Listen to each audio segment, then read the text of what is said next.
Welcome to Leadership, Education, and Democracy, a program presented on behalf of the Ismaili Jamatkhana and Center, USA. Democracies today are facing a number of challenges globally. The 20th century saw some iconic leaders like Gandhi, Dr. King, Mandela. What set them apart? What is the role of education in leadership? What will tomorrow's leaders look like, and what kind of education will it take for them to be effective leaders? On this International Day of Democracy, we hope to shine some light on these questions. In 2008, His Highness the Aga Khan delivered the Peterson Lecture here in Atlanta, Georgia, at the annual meeting of the International Baccalaureate, where he said, and I quote, "Educating for leadership must imply something more than mere development of rote skills. Being proficient at rote skills is not the same thing as being educated. And training that develops skills, important as they may be, is a different thing from schooling in the art and science of thinking," unquote.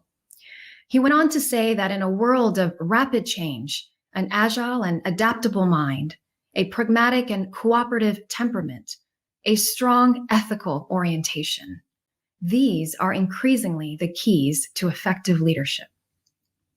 We are thrilled to engage in conversation with two accomplished experts. At this time, I'd like to welcome to you our moderator for today's program, an award-winning columnist for MSNBC and host of Velshi, Ali Velshi. Welcome, Ali. The Ismaili Council is grateful for your time today. I'm grateful, Manoush, that you hosted this conversation, and frankly, it's an academic topic, but it's so remarkably relevant in today's world. So thank you for hosting it, and I'd like to introduce our remarkable guests to you today. I want to start with Professor Womack. Deanna Furry Womack is an associate professor of history of religions and interfaith studies at Emory University's Candler School of Theology in Atlanta, where she teaches on interfaith dialogue, Christian-Muslim relations, and American Islam. From 2015 to 2020, she directed the Leadership and Multi-Faith program, which was a joint endeavor between Candler and Georgia Tech's Ivan Allen College of Liberal Arts. Professor Womack's historical research focuses on religious encounters in the Middle East and the United States, with particular attention to the gendered power dynamics in American Arab and Christian-Muslim relations. She's published and lectured widely on these subjects. She's the author of two books, Protestants, Gender and the Arab Renaissance in Late Ottoman Syria, and Neighbors, Christians and Muslims Building Community, published in 2020.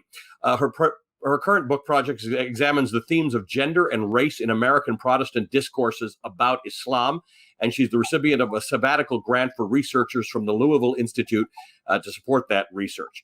Welcome, Professor Womack. Dr. Mohammed Khashoggi is a British-trained barrister with legal degrees and certifications from my alma mater, Queen's University in Canada, from the London University and Harvard Law School. He's also attended courses in Berlin, Brussels, The Hague Academy of Public International Law. He's an international specialist in cross-cultural mediation. He was elected to the steering committee of the World Mediation Forum. He's been a keynote speaker on conferences on mediation at the European Parliament and the French National Assembly. He's also addressed conferences as the keynote speaker in Buenos Aires, as Galway, Eindhoven, Vilnius, and Edmonton, Canada. He's an author of 4 books. He's a visiting lecturer in law. He's lectured at the London School of Economics, the School of Oriental and African Studies of London University, and the Institute of Ismaili Studies. For his lifetime work in mediation, he was awarded the prestigious Gandhi, King, Ikeda Peace Award, and he's a student of diasporic movements. He lived in Kenya during the momentous Winds of Change period. He studied in England, spent 30 years in France, working for the Aga Khan Secretariat and traveling through large parts of the developed world. He lives in the United Kingdom now. And he's very comfortable with this discussion. It's one that he's been having quite frequently. So thank you to both of you for being here. As I said, this is a momentous and important discussion. When we talk about Gandhi or King or Mandela, we talk about it usually in a historical context when there are awards or celebrations or anniversaries and things like that.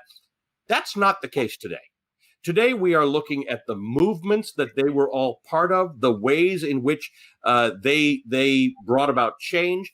And you both live in places or come from places where they were relevant. Dr. Khashoggi in South Africa and of Indian descent, Gandhi and Mandela are both very, very relevant to your work. And Professor Womack, not only is Martin Luther King's work relevant to what you do, but it's relevant to today. We're actually watching movements about democracy in the United States that entirely mirror what Martin Luther King was doing in the 60s in the United States. So let me start with you. Let's talk about the leadership styles of these people. We're talking about education. We're talking about leadership, how that plays into the moment that we are in the world, Professor. Thank you. And it's such a pleasure to be here. So Gandhi, King, and Mandela were all charismatic leaders who were guided by their religious commitments and led by example. They named injustices of colonialism, of segregation, of discrimination in their own context. And they had the audacity to dream of a different world and to work to make those dreams a reality. They reached across lines of difference, of race and religion, and they inspired others to work alongside them for a new, just reality in India, in the United States, and in South Africa. And beyond those particular contexts, as we know, their work has also resonated with people around the globe who similarly long for justice. So one commonality that I mentioned that all three shared was their charismatic leadership. They spoke truth to power and they motivated their listeners to act. Now, of course, we could name other leaders in history who have used their charisma differently for personal gain and who motivated their followers through fear and lies and hatred and who've used their power to oppress. But Gandhi and King and Mandela are among those leaders who've used their great gifts for the good of others. They drew people together and they built movements to fight for justice and freedom. A second similarity in their leadership that I noted was their religious commitment and their openness to people of different faiths. So we also know that like personal charisma, religion can be and has been misused with devastating consequences. But King and Gandhi, especially as spiritual leaders, followed the moral teachings of their own faiths, and they sought to affirm the dignity of all humanity. And it was for that reason that even when facing physical brutality during marches and protests, they both embraced nonviolent resistance and love. And that included love of their oppressors. So as viewers may know, as a Christian pastor, Martin Luther King Jr.'s encounter with Gandhi's work shaped his understanding of Christian love and his own fight in the United States for justice. King considered Gandhi actually to be the first person to lift up the love ethic of Jesus Christ as a force for large-scale social change. And he found the transformative method that he had been seeking for years in Gandhi's teachings on nonviolence and on love. And faith was also important to Nelson Mandela, and the guidance of his own Christian tradition can be seen in his work for reconciliation after apartheid ended. And then the final point that I would make about the similarities in their leadership styles is that Mandela, King, and Gandhi all led by example. They devoted themselves to the struggle for freedom. They endured imprisonment, they risked their lives. Of course, Gandhi and King both died because of the causes that they were fighting for. So they were leaders who didn't lead from the sidelines. They didn't ask their colleagues and supporters to do anything that they weren't willing to do themselves. And for that reason, I would say that their legacies are shared with the many others who struggled alongside them and who continued their work after their deaths.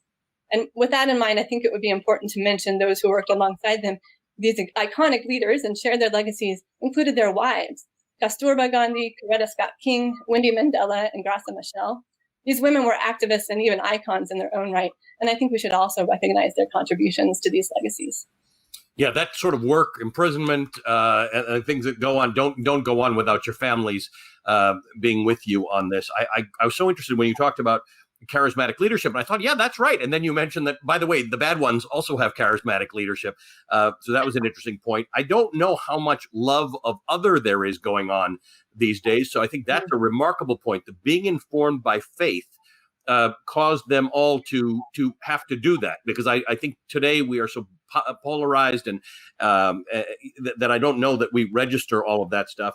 And the other point that you made that's relevant is even in similar movements today, even here in the United States, we are now seeing people prepared to put their bodies on the line.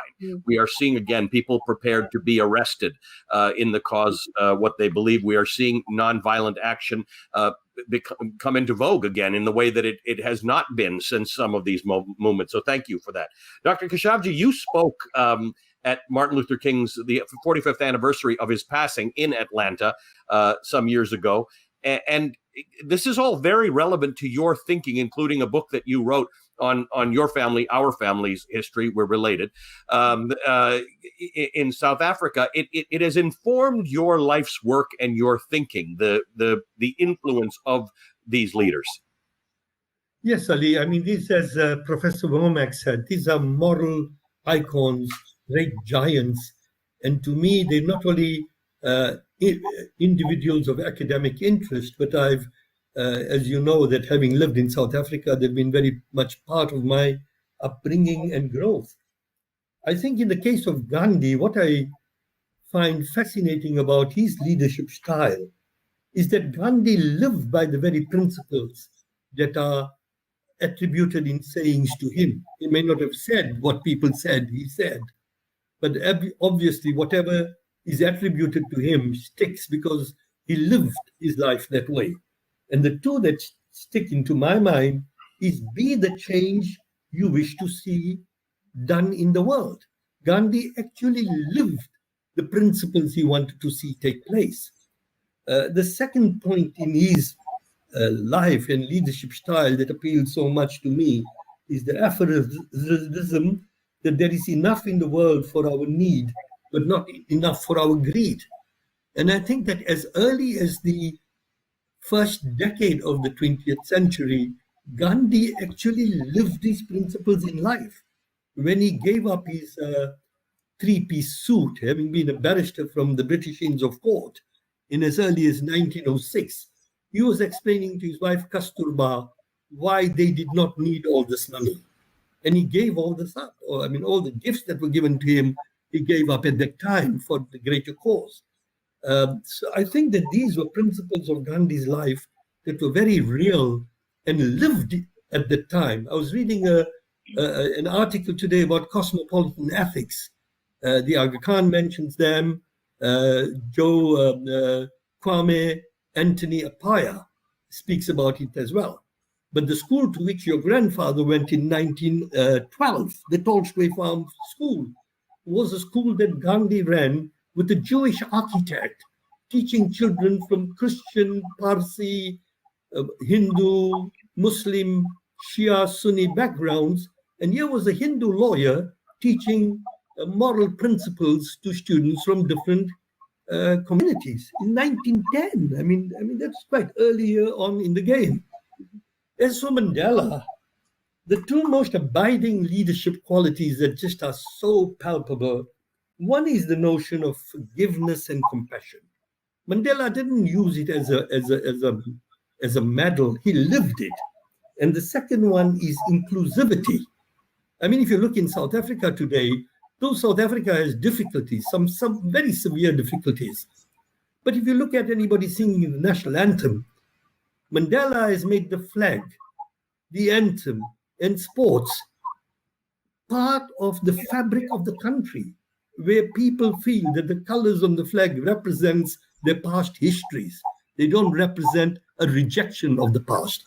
And here I can think of a fascinating example that was told personally to me by one of Nelson Mandela's closest friends, Ahmed Kathrada. When Mandela was the president, there was a 10-year-old child, 10 or 11-year-old girl called Michelle Brits, who was dying of leukemia. And her family wanted to make sure that before she died, her dreams were materialized. There was a group called Dreams in South Africa that wanted to give her everything she wanted. And she wanted just two things. She wanted to go to Robben Island, which they took her to. And the second wish before she died is she said, I want to shake hands with Mr. Mandela. At that time, Mr. Mandela was the busiest president in the world, perhaps. And Mr. Kathrada tells me that he phoned up Mr. Mandela and he said, Mr. Mandela, there's this little girl who's dying. She just wants to hold your hand. Can she meet you? And Mr. Mandela said, where is she? And he said, she's in Pretoria. And he said, wow, that's 1,000 miles away. What do we do? So Kathrada said, she will fly anytime you need her. We will bring her here. And you know what Nelson Mandela says? She can't come here. She's not well. He said, tell the family on one evening, I will come to her bedside. And he went and he bought a whole lot of toys and went with military helicopter went to Michelle's bedside, and there's a photo of him hugging this girl, and there are tears down both their eyes. Now, this is a man who was not allowed to go to the funeral of his son by the people of Michelle Britz's community, the Afrikaners. Mandela did not allow vindictiveness to come into his human consideration of giving this child happiness. Then we go to Martin Luther King, and I think only two things there which touch me, and both are from his writings, which are absolutely fascinating. The first is the notion of justice, where Martin Luther King says, injustice anywhere is a threat to injustice everywhere.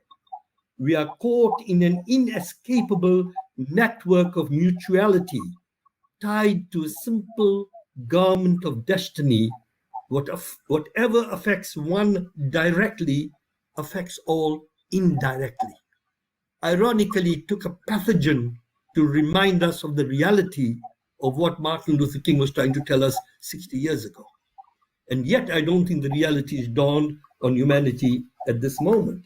And the last point I'd like to make in this particular discourse is his whole question of speaking truth to power.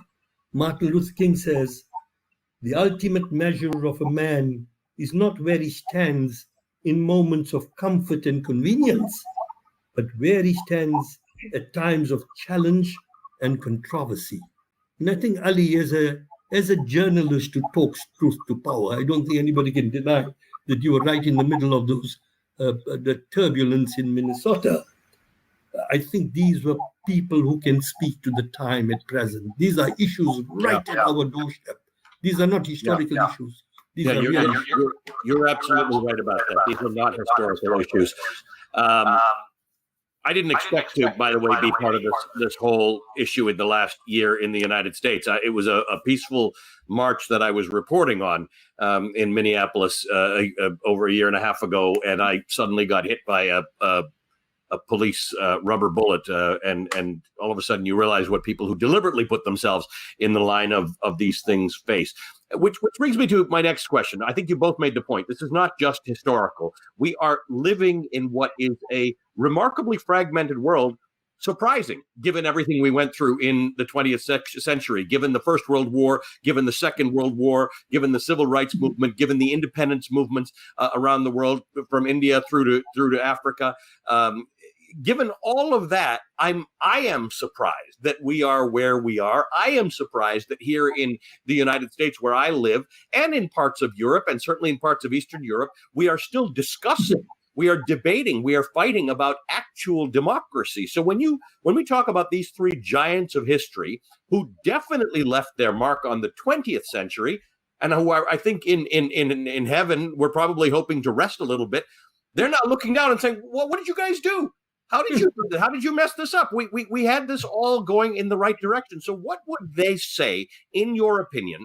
We'll start with you, Professor Womack. What would these leaders advise today's leaders, today's warriors of social justice about their fight?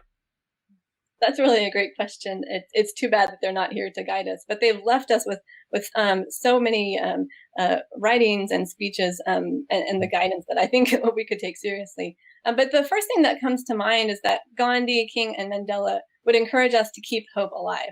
I think that's something that they had to do day after day. And with the hindsight to reflect back on national and global history, since their own time as leaders, I think they could also assure us that positive change has happened. And that's important because we're starting to feel disillusioned as we see the same sorts of problems arising again, or perhaps they never stop. So I think that they would affirm then that our ongoing work for civil and human rights will bear fruit in time. But secondly, with that in mind, I think they would recognize with us the difficulties that we're facing, whether it's police brutality against Black and brown bodies in the United States, or the disparity in access to COVID-19 vaccinations around the world right now. I think that these leaders would guide us in light of these persistent challenges to learn patience and to wait and hope and not give up. And of course, like they did, that doesn't mean waiting around passively for change to happen, but acting with the knowledge that change often happens a lot more slowly than we would like it to. So I think about Nelson Mandela in prison for 27 years. He certainly waited in hope. And then the third thing that I would note is there's a lesson I think here to be learned from the three of them about interfaith relationship building. And of course, this is my area of teaching and study. But each one of these leaders was rooted in his own faith and open to working alongside people of other faiths. So when fighting against white and European cultural supremacy, they turned to the moral teachings of their faith, but they didn't respond with assertions of religious superiority, as many around them were. Instead, they found ways to join together to address human needs that cut across religious differences. So for one example, you could look at the march from Selma to Montgomery in 1965, where Martin Luther King Jr. walked alongside the Jewish theologian, Abraham Joshua Heschel. And King called Heschel a great prophet and saw him as an ally with whom he shared a commitment to liberation. And then in the US today, because of global migration and because of a commitment to liberty and welcome to immigrants and refugees that at least we've had intermittently, we are living in a more deeply multi-faith society than we ever have before. So here in the US and in many other parts of the world, I would say because of the increasing diversity and global migration, that we face the possibility of either religious hostility or interfaith friendship. And I do think that we could use a reminder from leaders who have gone before us that we can collaborate interreligiously for the common good while still holding true to the teachings of our own traditions. Yeah, and sorry, but didn't mean to interrupt you. Yeah, the last thing I'll say, and I think maybe this should have been the first one. I'll note a challenge that was already a concern for Dr. King and Gandhi in the mid-20th century, and one that Nelson Mandela actively addressed before his death in 2013. And that challenge is environmental destruction and global climate change. We're hearing the reports from the UN today about this, and they're saying that we have a red light. It's a red light warning for all of humanity. But I believe that if these three leaders could guide us today, they would definitively tell us that caring for the earth is a matter of justice and human dignity. And although this is a concern for every being on earth, the effects of climate change disproportionately devastate those communities that are most marginalized and those whose resources have been exploited. So this includes ethnic and religious minorities, women and children, formerly colonized nations. I'm certain that these three leaders would urge us to strive for climate justice as a way to continue their own legacies. I think you're right, because they were all involved in social justice issues that were contemporary to their time. And when you look at all of them, in fact, it's lost on some people that the day that Martin Luther King was assassinated, it was an economic justice rally that he was there for. He was there to support striking sanitation workers. Mahatma Gandhi was always talking about fairness and wages. Much of Nelson Mandela's work was rooted in and with labor union leaders, and the reason it was relevant was these workers wanted better rights. Today, the Reverend Dr. William Barber in the United States, the head of the Poor People's Campaign, gets arrested largely on a weekly basis now in the United States. But in his campaign for voting rights and human rights and civil rights is economic rights and an increase in minimum wage. So these social justice movements are broader than simply give us rights or give us voting rights. Dr. Khashoggi, what do you think they would tell us today? Thank you, Dr. Womack, for such a good background on which I can sort of segue. First of all, I think all these three men were prisoners of their time in a funny way. They could only do what they did at the time they did what they did because they had to overcome a certain hump. Gandhi had to get control of India's independence from the British government at the time. It was a gargantuan task. 450 million people got their independence through mobilization, non-violent mobilization, though we had violent consequences of partition, but Gandhi didn't stand for that. I mean, Gandhi's life was non-violent. In the case of Mandela, if you read the last chapter of his beautiful No Walk to Freedom, isn't it? Long Walk to Freedom, yeah. Long Walk to Freedom. I think the last chapter of his book is one that is so worthy of reading, not once, but a number of times, if one sees the present insurrection in South Africa. Mandela recognized that as you come to the top of a hill, you're going to see another hill and a third hill. And he spoke about what does it mean to be free. He said, we are now free to start working for freedom. So I think that was a stark realization that his struggle for economic justice had just begun. And the same with Martin Luther King. I mean, what he stood for, he was a man who understood the problems of the oppressed. He did not speak about Black people as the only oppressed people, but saw the Black problem, the problem of racism, it was a symptom of a larger economic pathogen where exploitation, otherization, demonization was part of the process. And I would argue is still part of the process. But I think that all three men saw that their life was rather circumscribed by the immediate need of fighting for visible injustice before one could go into the deeper structural injustices that one had to address. I think two things that may come up, if these guys had to wake up in wherever they are, hopefully in heaven, first of all, they say, why are you using our name to perpetrate abuses? Because there is now a distortion of a Gandhian principle, of a Mandelian principle, of a Kingian principle for people who are politically motivated to fight just for the opposite principle. Yes. And I think that we need to be very conscious about the instrumentalization of what I would call pious commitments of people before in the name of present-day political gains. And I think that these 2-3 people can speak to us with a very, very strong voice, as Dr. Womack said, in the field of environmental degradation, in the field of social justice, in the eradication of poverty, in the rights of children, in the very critical issues of the rights of women, gender justice, not only the rights of women, but gender justice in the larger context of how can we decide whose faith is correct, whose sexuality is correct, whose ethics are correct.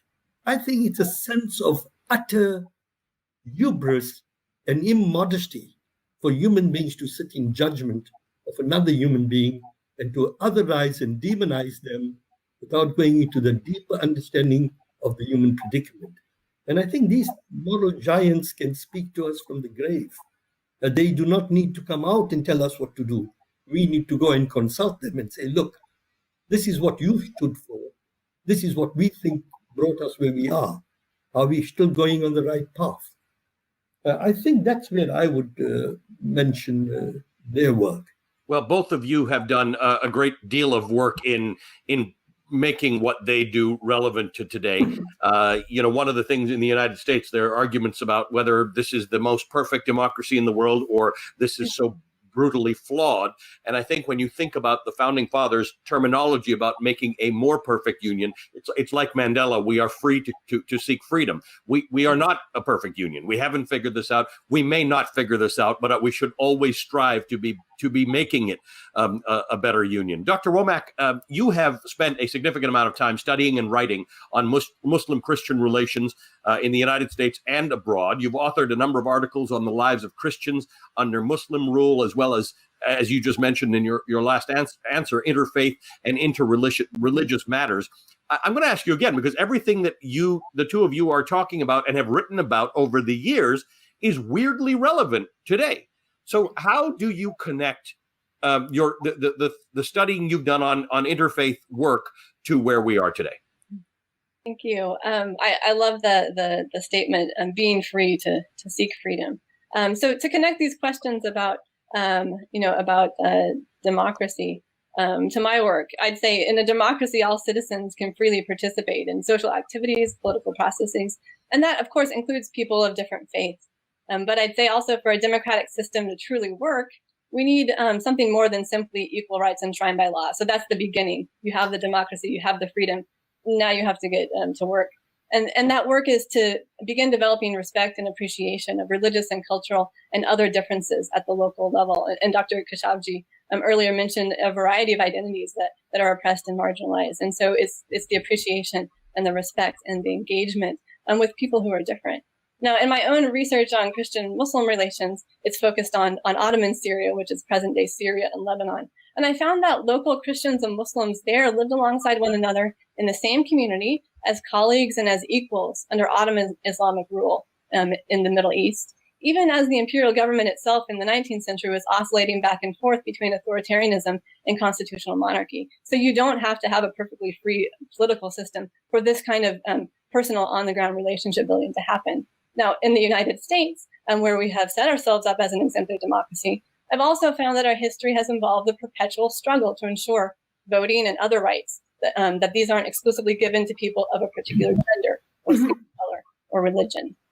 So in the US today, I see that cooperation and understanding between Americans of multiple religious traditions will be necessary to strengthen and ensure our democracy. And some of the recent discussion about democracy and the threat of autocracy relates to US foreign policy, and it pits us against China and Russia, or perhaps against a theocracy like Iran.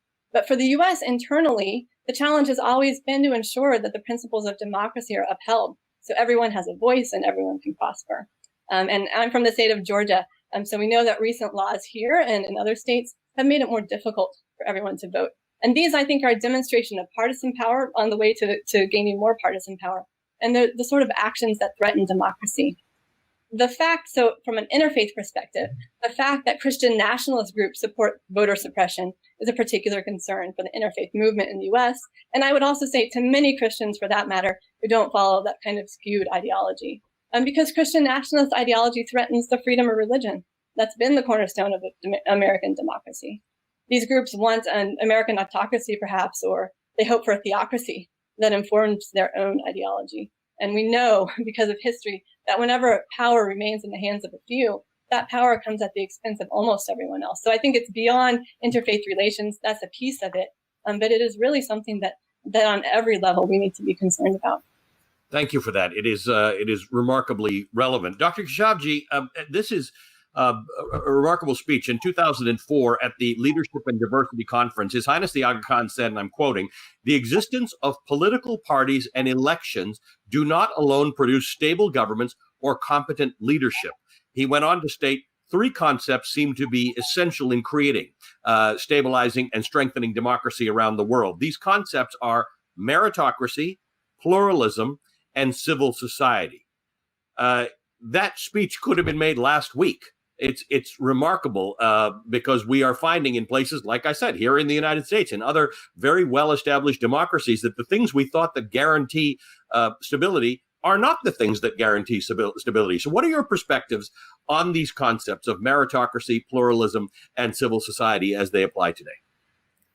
Ali, I think that speech was in the context where the Aga Khan was speaking about Canada's contribution to a coherent and dynamic moral vision, which is inclusive, which it's a balanced ecosystem based on recognizing difference, creating a consensus through compromise, and allowing space for a vibrant civil society.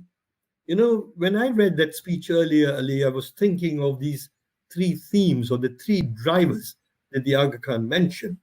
And interestingly enough, just a few days ago, somebody sent me an article written by a chap called John Deans, I think, or somebody from the University of, no, John Keane, Keane, from the University of Sydney, who speaks about the slow death of democracy.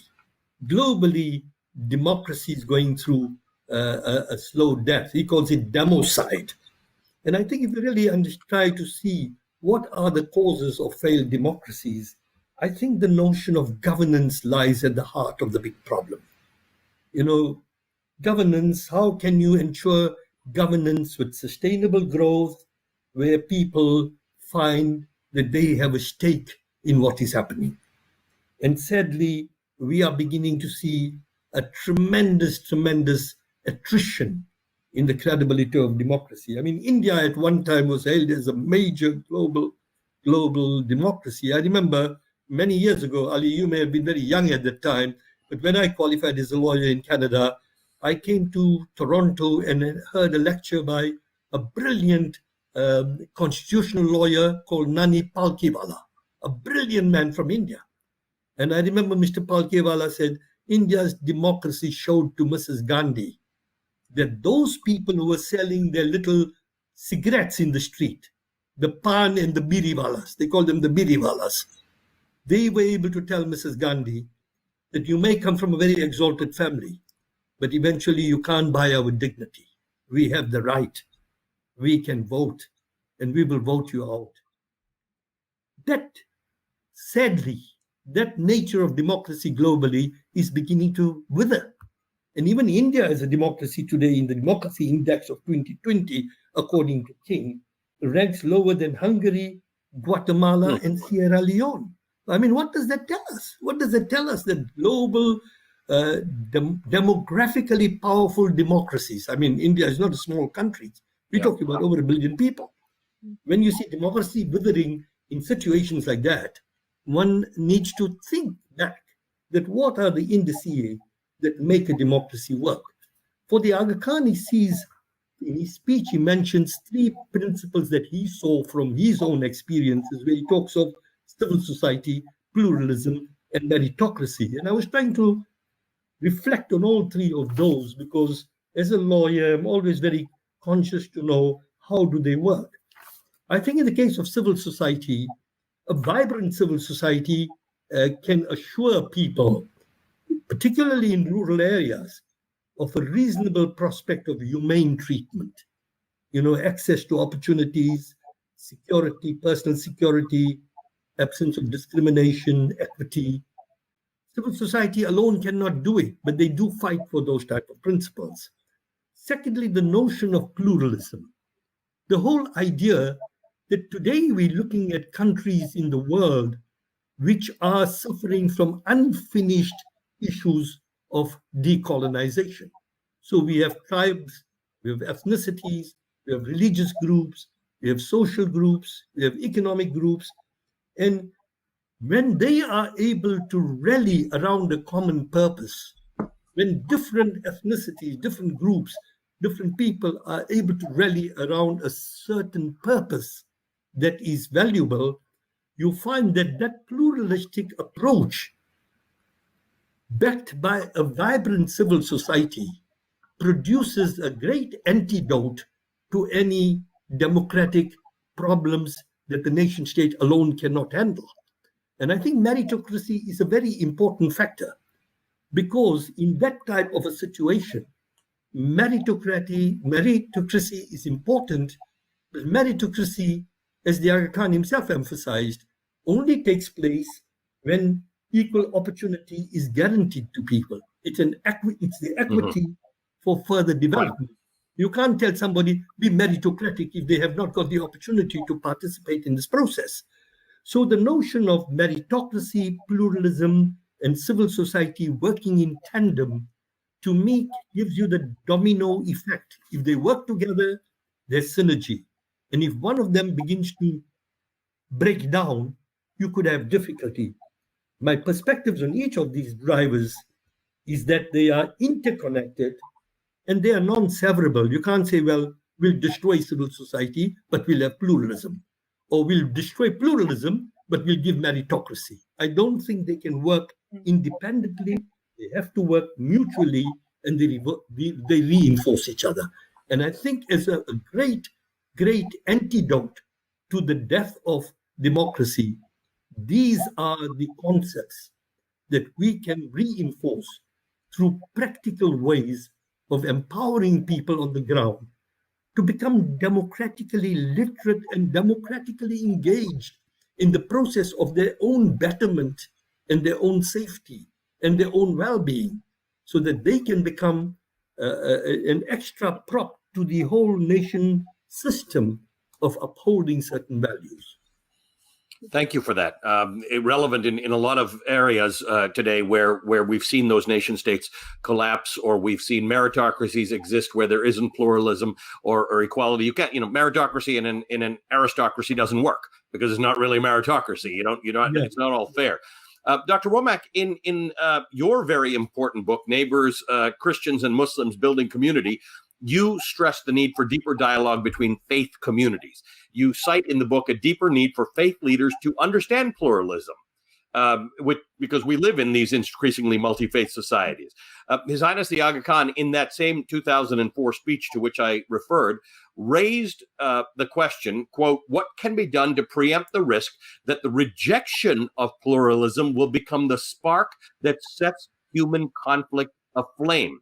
He further stressed the enormous importance of competence and advancement by merit. This is interesting because the concept of the rejection of pluralism setting human conflict aflame seems to be a danger through which we are living right now. And I will say, most of what I do journalistically is political. I'm a business and economics and politics journalist, but I have faith leaders on a lot for this very discussion, because people who are committed to their faiths believe that what we are witnessing out in the world, in America and in many parts of the world, these anti-pluralistic tendencies are completely counter to their faith learnings. Yeah, absolutely. I mean, I think that the rejection of pluralism was a risk in 2004, just as it is today. And we continue to see anytime that human conflicts arise, it's because people prevent diversity of participation in civil society and government. And so we know that the practice of exclusion is not just happening, in the 21st century. I'm also a historian, so I write on interreligious encounters in history. We see it all throughout human history. But as you pointed out, people of faith are concerned, and they feel that these sorts of actions are against the teachings of their own traditions. And so I think one hopeful note is that the practice of welcoming the stranger and embracing learning and learning from difference is ancient as well. And the scriptures of many religious traditions will teach us this. So I wrote my book on Christian-Muslim dialogue in the United States with religious leaders in mind, because I believe that it is incredibly important for them to understand that this pluralism is a reality within which we live. And that by recognizing and affirming this reality and working within this reality, we have a much greater opportunity to learn and to deepen our own understanding of people of multiple faiths, and to practice being a good neighbor, which is a calling for people of faith.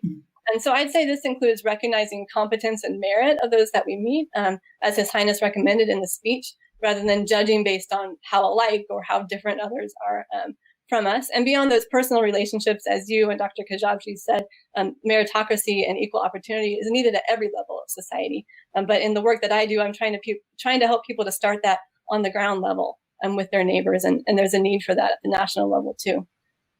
So I do find reasons for optimism and hope, even though I see these disheartening divisions. In the first place, I'm optimistic because we have to have hope, right? We want to survive. We want to live out our callings to be good neighbors, and so we have to have hope. But the second reason is, at least where interfaith dialogue and understanding are concerned, in the United States, interfaith movements have become much more widespread in the past couple decades or so. And I should note, for anyone who's unfamiliar, that these movements aren't trying to change our religious commitments, but to help people of different religious traditions or of no religious affiliation to understand each other and to find ways of living together as friends and neighbors and allies. They're fundamentally pluralistic. Nobody's changing their belief system. Right, absolutely. And so we're seeing this, at the nationwide level, locally, we're seeing it in Christian seminaries like my own at Emory, where we're not just teaching about world religions, we're teaching about interfaith dialogue. Also at undergraduate institutions with the support of Ibu Patel and Interfaith Youth Corps, we're seeing more and more interfaith studies programs. So I do think that young people today have a new opportunity that many of us didn't have to learn and to get the kind of practical training that has been missing to become interreligiously aware global citizens. And I see this in my own students, that they're ready to go out and they're ready to change the world. And that does give me hope.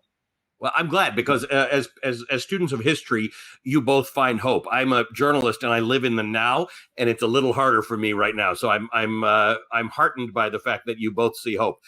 Look, globalization could suggest that new forms of democratic citizenship and politics are emerging, but it does seem, certainly here in the United States, that parts of our educational system, our public educational system, remains resistant to global perspectives in the curriculum, and they result in high school graduates in the United States. And I just don't know enough about other countries to know whether this is universal, but certainly high school graduates in the United States who may not be able to fully understand or explain the complexities of global issues and the impact of them on our world. I want to play a clip from a speech that His Highness delivered in Atlanta in 2008 at the annual meeting of the International Baccalaureate. Let's listen. In the years ahead, should we not expect a student at an IB school in Atlanta to know as much about Jomo Kenyatta or Muhammad Ali Jinnah as a student in Mombasa or Lahore knows about Atlanta's great son, the Reverend Dr. Martin Luther King, Jr.?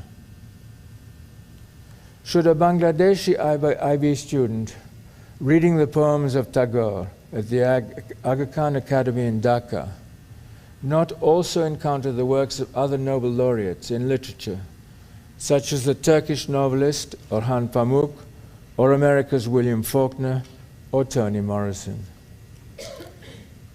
Should the study of medieval architecture not include both the Chartres Cathedral in France and the Mosque of Djenné in Mali?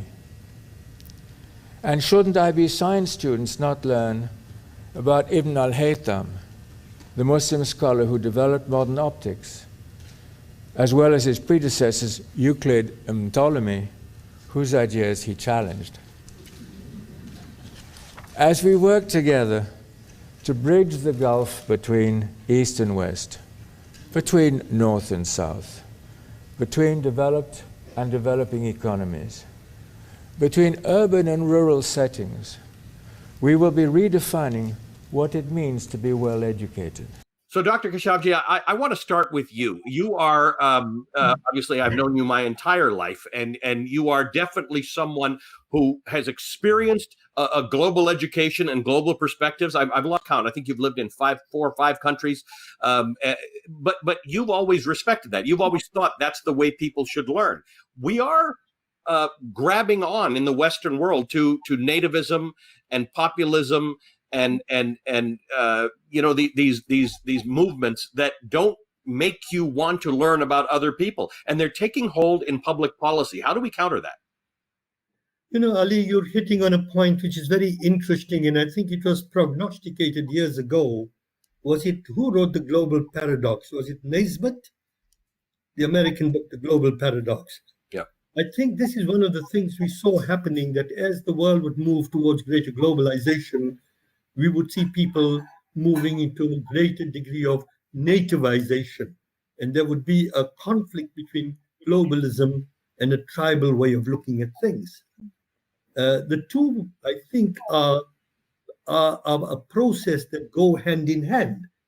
I think there is a great need to redefine the educational philosophy today. The late Ken Robinson of Britain used to always say this, that our educational system today is geared to a second world construct, second wave construct. It was basically a conveyor belt system that was produced for an industrial society. Our educational system is not geared for meeting the needs of an information society. So from a functional point of view, what Robinson used to say is that the school destroys the creativity of a child. There have been researches that a kid becomes, with all this problem about, attention deficit syndrome and all that problem, is all a function of the educational system not being able to contain the creativity of the children. So it's no wonder that some of the great innovators of our time were really high school dropouts. So fundamentally, something is wrong at one level of the educational system globally. And we're all following the same educational system in one way or another. But at a deeper level, I ask myself, how far does the educational system prepare us for the greater challenges that we have to face in life? You know, life is not a linear trajectory. Life is filled with all sorts of complexities. I often ask myself that in my own life, it's at this age that I've come to realize that in some of the things I studied, and I'm a lawyer, I did a master's, I did a doctorate in conflict, I ask myself, should I have not known earlier in my life subjects such as philosophy, at least some smattering, anthropology, some idea, literary criticism? And I tell you why I say those 3 things. Philosophy teaches you to ask the right questions in life, the big questions in life.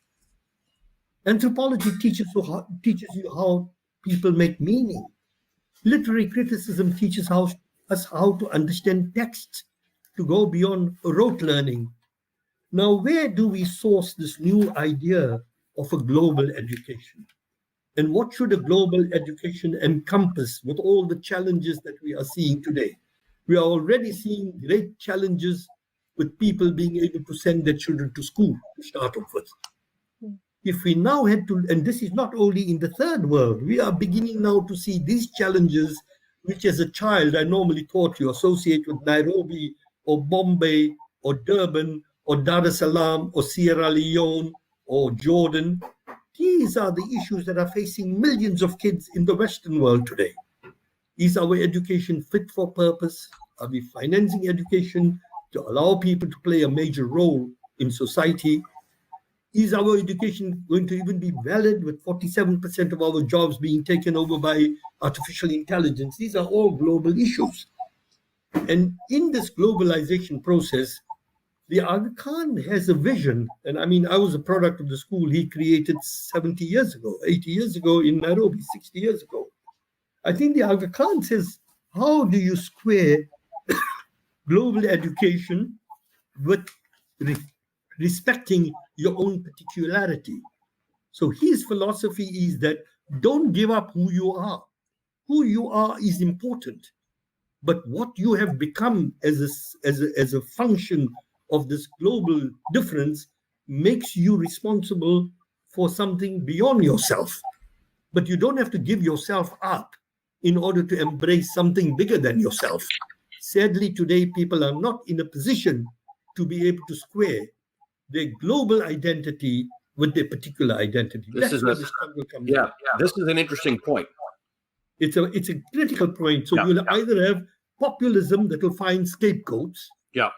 I'm an Afrikaner, I should get into a lager. All the non-whites are our enemies. I mean, I'm just caricaturing. The attitude of getting into your lager and closing yourself off from all over the world and saying, my lager is my universe and I will live in it. It's impractical. At a global level, the fear is of homogenization. Because if you find that every country in the world, if you come out and the first thing you see is a McDonald's, then people are going to say, am I in Karachi? Am I in Syria? Am I in Jordan? Am I in Kabul? Or am I in London? So how do you balance out people's fears of their culture being totally submerged with their ability to embrace a larger world where somebody who's 10,000 miles away is as much as your neighbor as the person next door? The issue here, Professor Womack, is that, again, I'm using my example here in the United States. There are a lot of people who are not aiming to solve this problem. In fact, it's the opposite. We are not looking for heterogeneity. We are looking for homogeneity. We are not understanding that being a global citizen doesn't have to work against your who you are culturally or where you're from or your local history. We have a very deliberate push in America away from that. In fact, as you know, the current struggle we've got is not even about not learning global stuff. It's not learning some of our own critical history in the United States. And then we have the social media, which is again removing the ability to critically think about issues. So disinformation and misinformation spreads more quickly, underpinning these ideas of homogeneity and polarization.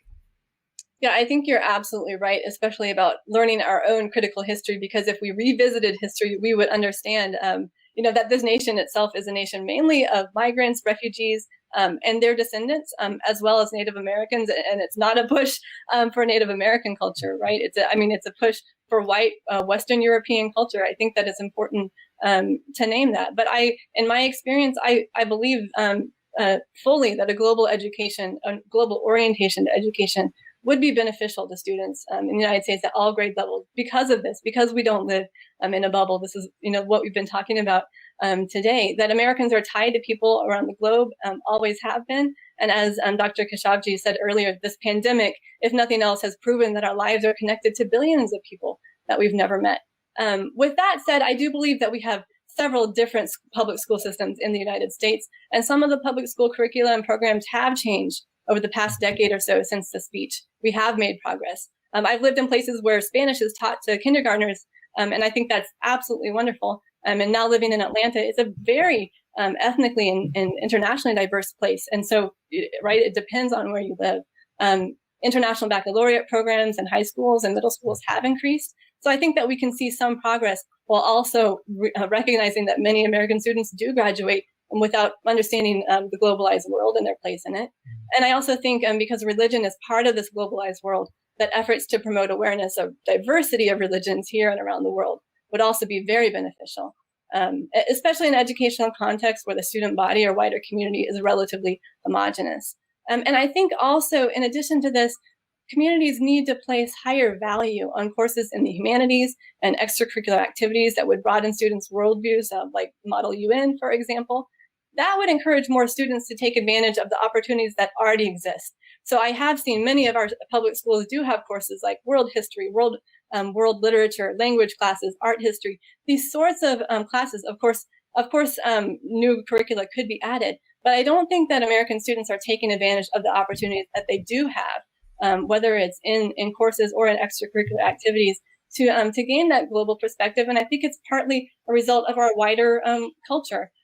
For example, because of our reliance on English, American students are so far behind in learning second languages. That would be a great benefit to them, in terms of their economic viability in this country, beyond just being able to engage with more sensitivity with people around the globe, and also with fellow Americans of different cultural and religious backgrounds. So I do think that this, although I teach at the secondary level, and I hope that in our private schools like Emory, I think we are doing a great job making up for the lack in global education in high schools. But I think that there's certainly more resources that could be given. But there are people who would listen to this conversation and tell us that this is wrong, that what we are trying to do is subvert culture. I know that they'll say it in the United States. I imagine this is all over the world. There are lots of places where they'll say, you're trying to subvert our culture by imposing global education, which sounds the same as globalism, which is the root of so many populist movements, right? So much of what we are seeing in populism today is a push against globalism. Absolutely. Yeah. Ali, I may also add one thing to what Dr. Womack said, that this is not only an American insular approach, it also has its counterpart in many other countries. I mean, there were certain countries where they said, you don't need to learn English, teach children in the vernacular. That is, again, economic educational nationalism was also a problem in many countries. And I think there is a recognition today globally that an educated person is a person who's globally educated. Yeah. So you do not look at Westernization and modernization as something to abjure any more than looking at tribal and cultural and indigenous cultures as something old-fashioned. I think there has to be a pluralistic respect for diversity and an engagement in learning another language, in learning another culture, in learning another instrument. I mean, today the whole notion of learning an instrument in which only Eastern music can be played is a remarkable approach to cultural understanding. What Ravi Shankar did with Jean-Pierre Rampal or Yehudi Menuhin. I mean, the sitar and the sarod and the santur being played with a different instrument which is Western. To me, that is sound education because it gives rise to new creative energy in cultural dynamics. And I think that's what we need to now capture with the younger generation that is coming up. I have so much more to discuss with you, but we are running short of time. This should be an 8 or 9 hour conversation with the two of you. Thank you for the remarkable work that you've both done, the commitment you've made to studying these things, the idea that you have brought history into such a contemporary context for us. We appreciate your time. Dr. Mohammad Khashoggi and Professor Deanna Furey-Womack, what a great conversation this is, and may we continue to work toward a better democracy globally. Thanks so much. Thanks, Charlie.